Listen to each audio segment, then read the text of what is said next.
Yeah, so you should all have received a little handout about JETs who create and JETs who write. So if you haven't, you could email me at philanthropy@JETAAChicago.com and I could send it to you, but hopefully you all have a chance to review it. I'll be brief because I know we only have about 5 minutes now, but I think the JET program, as I mentioned, is really a powerful experience that will be with you for a lifetime. And it does, we're all a community, as Dylan mentioned. And I think from just the experience there, being there and being immersed in a different culture can really inspire people. And there have been a lot of examples of JETs who either while they're on the program or after the program as they reflect that have produced and created, whether it be books, YouTube channel, or podcasts. So this handout is by no means all inclusive. There are certainly many, and please feel free if you know of any others that aren't listed, please mention it in the chat room. I know for a YouTube channel, Julia mentioned how to be an ALT, which I'm going to send the link here, which is also a really great resource. So these ones that I listed, some of them I know personally, some of them I don't, but I'm just aware of the content and have seen it through online or just doing searches as well. So I hope they're all can inspire you. They're all different types of books or YouTube channel, podcasts. I think one important thing to remember is you don't have to stick to one medium. You could always experiment with expression and see what feels right to you. There's also some tips about how you might want to think about creating content.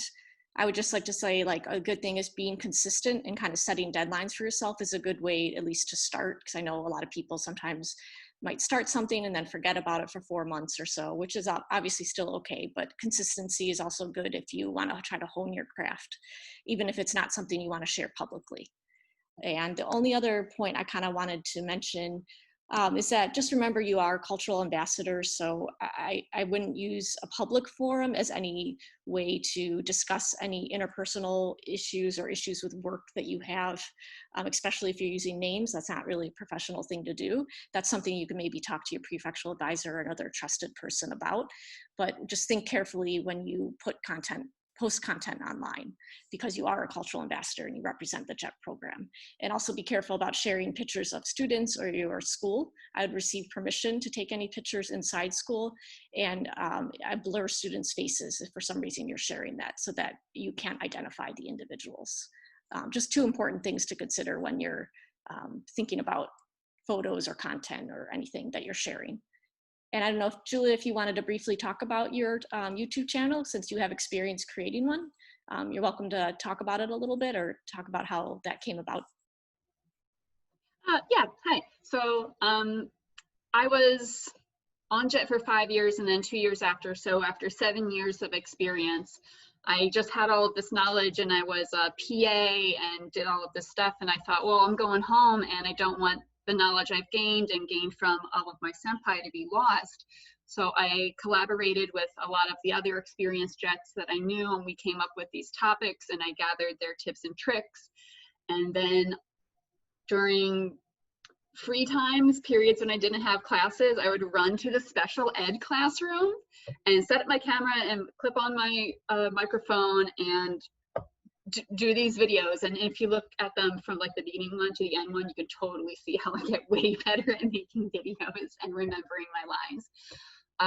But each topic is a topic that I've been asked about many times before, and each one has multiple suggestions of things you can do and explains why they work, why they're important, and they're all from real life situations. It's not floofy intellectual pedagogy stuff.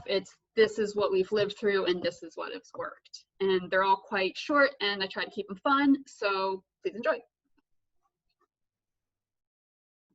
Awesome, thank you so much for sharing that experience, and that's great that you developed that resource. So definitely everyone, please check it out. And if you have any questions about the handout, it's just some general tips and general resources, please feel free to message me at philanthropy@JETAAChicago.com, and I'm happy to talk to you a little bit more about it. But I hope it inspires all of you, and thank you for all attending, and I hope you know that soon you'll have your own stories to share. Thank you very much, Sheila. Don't take that last segment, even though it had to be cut a little bit short, it's very important.